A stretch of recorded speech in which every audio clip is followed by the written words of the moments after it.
Crystal Cruz, so excited to have you here today. I just love that I got to meet you here. It's so great when you just meet people that you just like adore, just like that. Mm-hmm.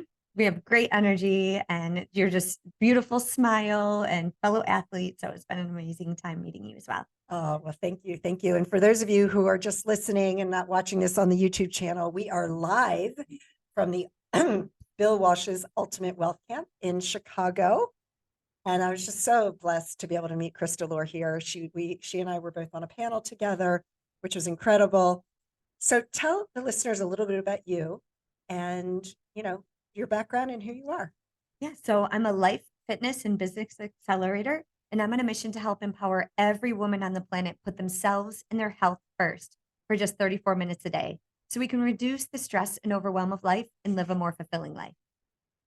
And I tell you what, 34 minutes, like if you can do that, that's nothing. Yeah. So a lot of times people will say, well, I can't work out. I don't have time. I'm too tired. And what I find, I had to do the work, right? I looked it up. How many minutes are there in a day? There's 1,440 minutes in a day. And 34 minutes is 2% of the day. Wow. So when you put it and you dumb it down into those numbers and you think, I can take 2% of my day, right? Because Hmm. whatever works, people, right? Whatever works.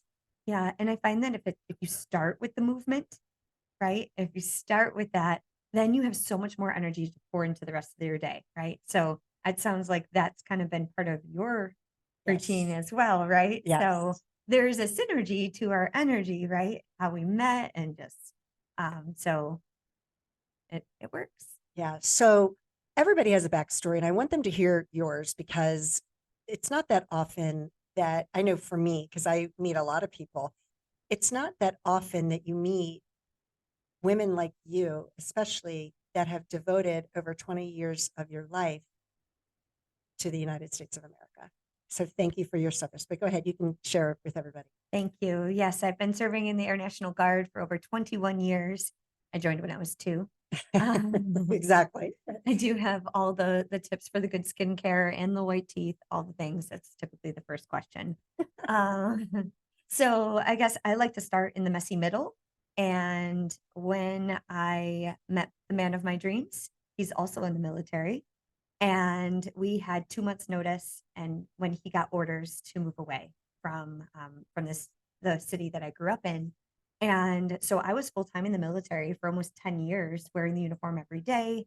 And then we moved away with almost no notice. Now, with a master's degree, all this experience, I was like, I'll be fine. I'll get a job, no worries, as soon as we get there.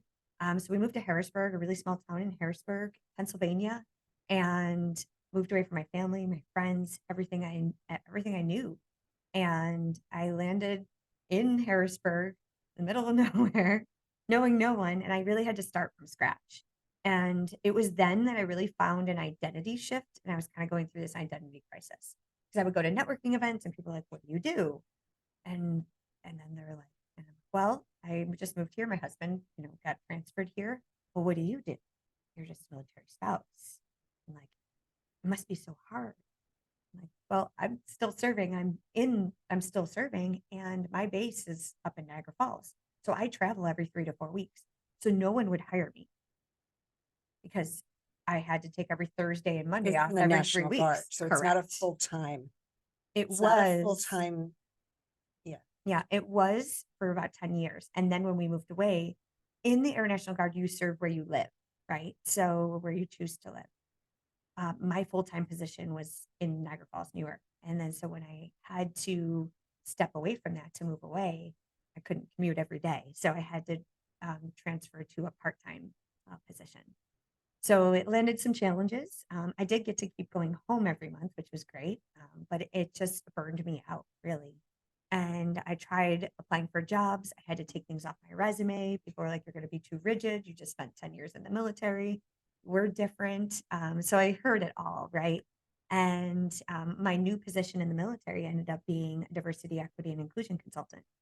So they sent me through almost 2 years of training and development and certifications And so it was then in those moments where I started to learn the power of emotional intelligence. And I kind of went on this really big personal growth journey. And I hired a life coach who's certified in transitioning services for veterans. Okay. Yeah. And she asked me some powerful questions. And she started to ask, what have you been through that you can help others with? Because it sounds like you're very heart centered. You have these core values that you live by. You're a faith based woman. You want to help people. You just feel this energy. And I was like, yeah. Well, I was an NFL cheerleader in 2005 and I landed myself in a wheelchair. I was in an abusive relationship, toxic relationship, not only with the man that I lived with, but with myself and my health. I was burned out. I was, you know, working full time, going to school full time, and then I would go to practice for 4 hours. Then I'd have to check in. So I was exhausted. And I certainly didn't take my nutrition seriously because I was dancing for 4 or 5 hours. So I was just eating whatever, and they would feed us, pizza. That wasn't like, Yeah. they didn't really train us on that. They taught us how to dress and how to, show up in the community, but nutrition really wasn't a piece of that. However, it was a big part of our world to be fit all the That's time. right. So, anyways, my body shut down. I did a runway show for Spirit Halloween store, and I wore stiletto toe shoes. And I woke up November 1st, 2005, and I could barely walk. Wow. Yeah, so my whole body shut down. Took 2 weeks. I ended up having lockjaw for 3 months, and I ended up in a wheelchair for 6 months while they tried to figure out what was wrong with me. And the doctors put me on all this medication. I had a pill box that was this big, no joke, and it had the AM, PM. I took so many supplements to offset the holes that were burning inside me. I had ulcers. I gained weight. I'm 4'11 3/4. Y'all see me sitting down. I only grow sideways when I gain weight. So Don't we wish we could gain weight and we'd get taller? I could get taller, right? I might be 5 foot someday. But, in all seriousness, I fell into depression, and it was a very challenging time to really crawl myself out of that. I couldn't even put my feet down on the ground. Fun fact, I can't touch the ground right now in this chair. But there was a time in my life that I couldn't even put my feet down. I had to fall out of bed, crawl for a good 10 minutes before I could actually get up because I was in so much pain. And what they found was I had a really rare form of rheumatoid arthritis. And so it was in those moments back in 2005, there wasn't Dr. Google where we can just, Yeah. have an app and say, what's wrong with me? And get a quick answer. I was 22 years old. I was an NFL cheerleader. I was a professional athlete and I was in shape.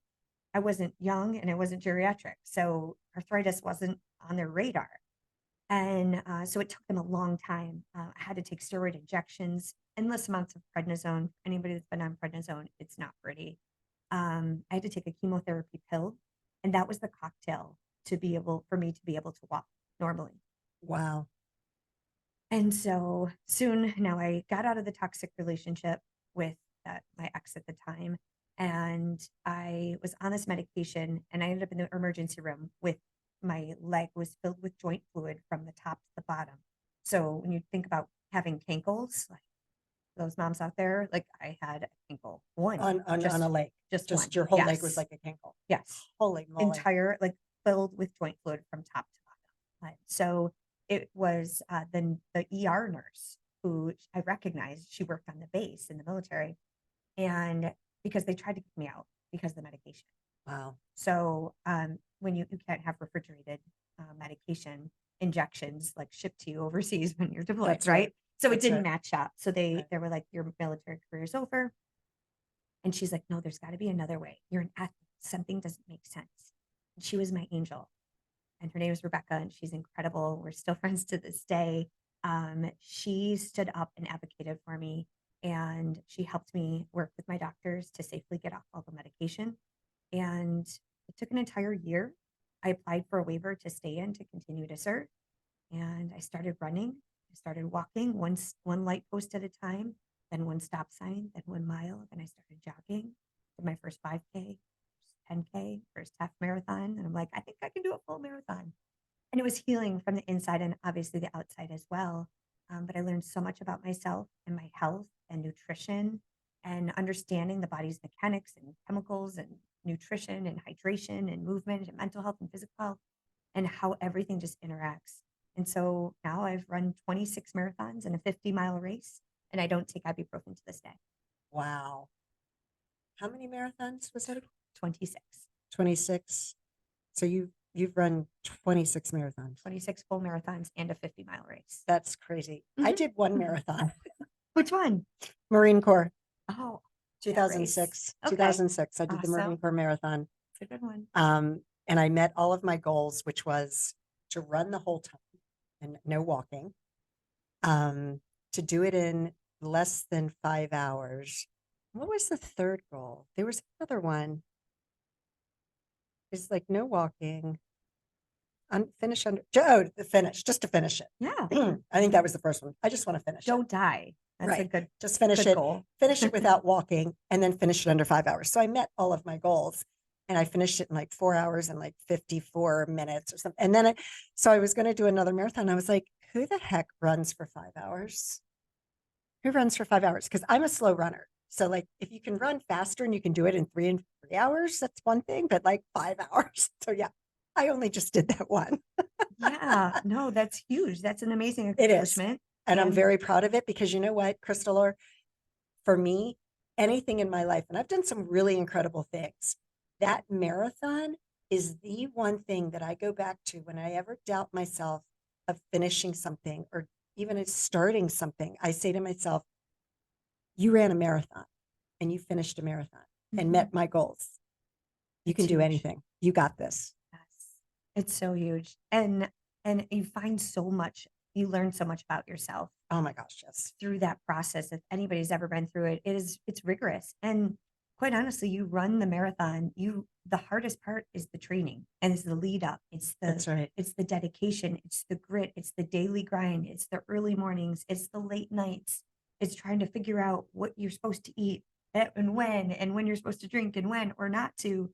And it's a combination of a combination. And I'm a marathon coach too now. So I take women from the start to the finish, which is such a blessing.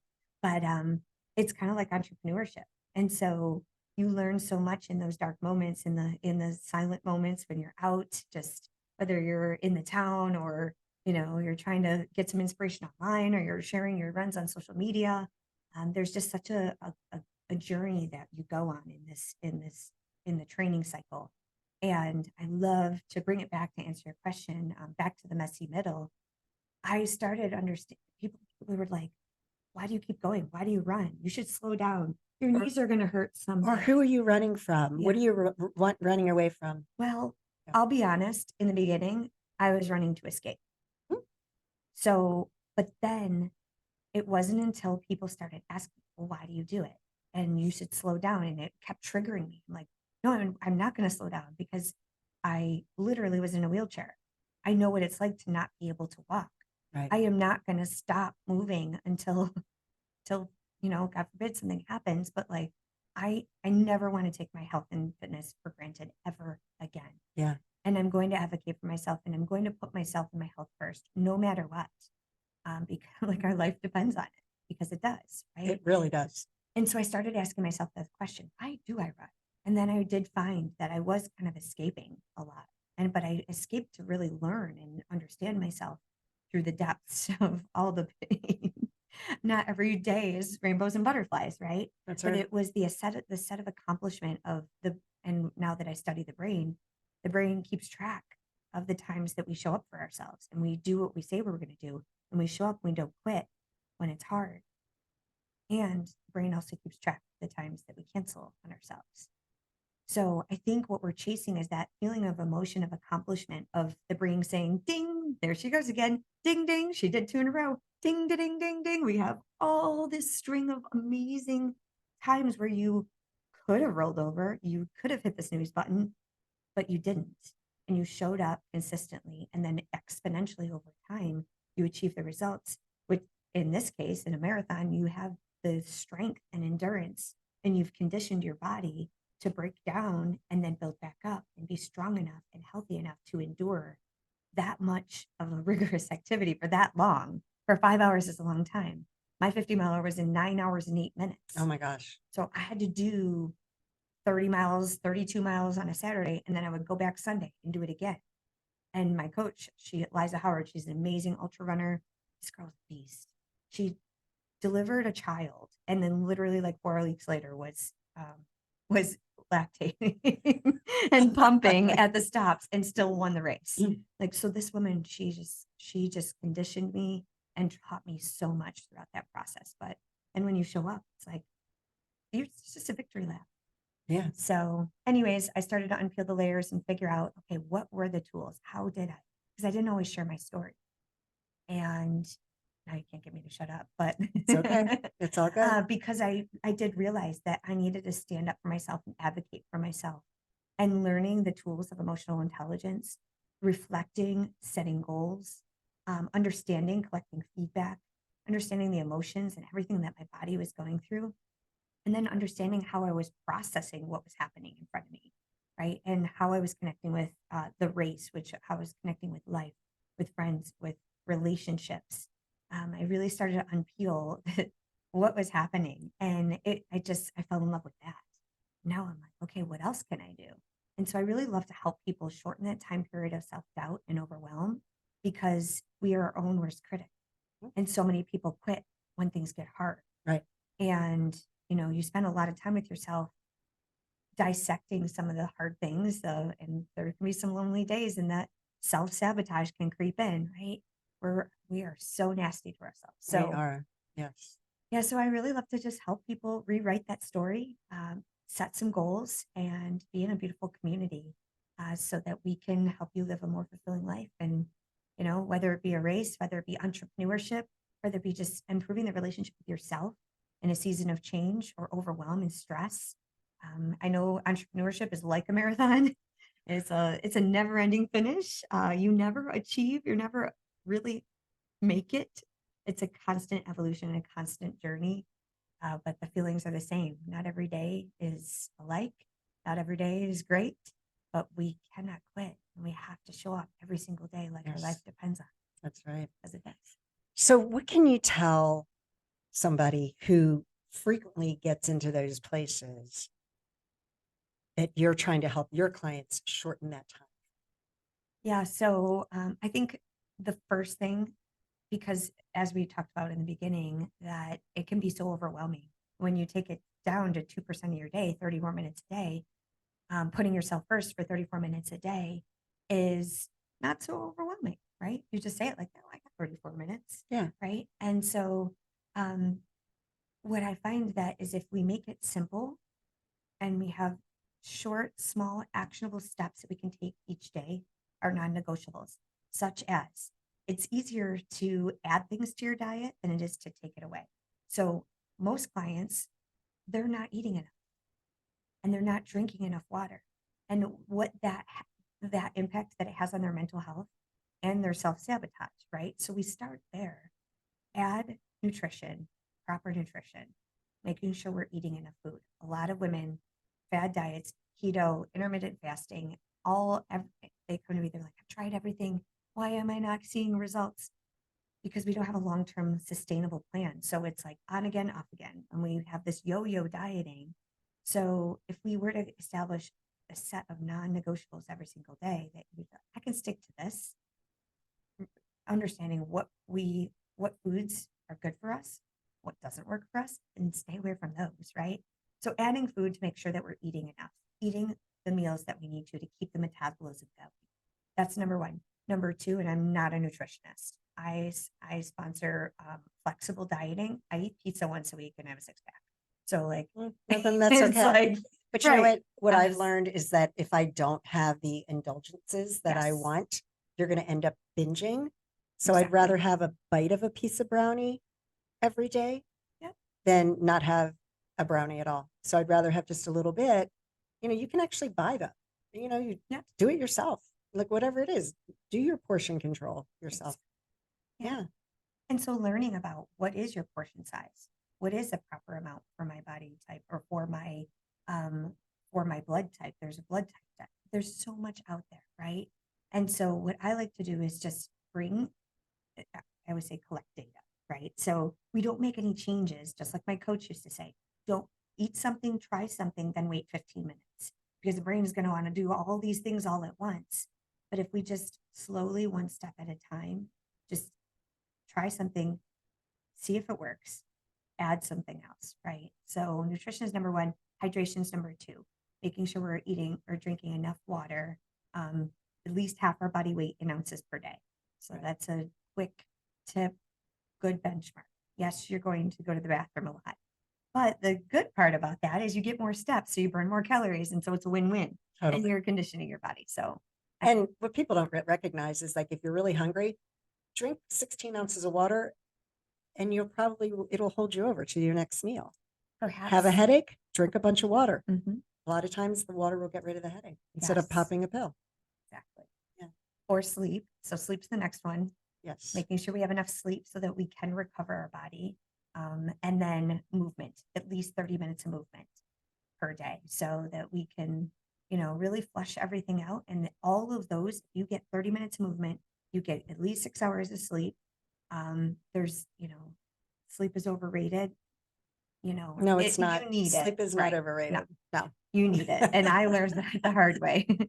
Right. I know we haven't had much sleep this week I and I'm know. feeling it for sure. Yeah. But yeah, 30 minutes of movement, sleep, hydration, nutrition, it's a combination of things. And so I think just having those set standards for your life, quick, I'm gonna do this and then I'm gonna try that. Like just really, really small habits. And then they just amplify over time.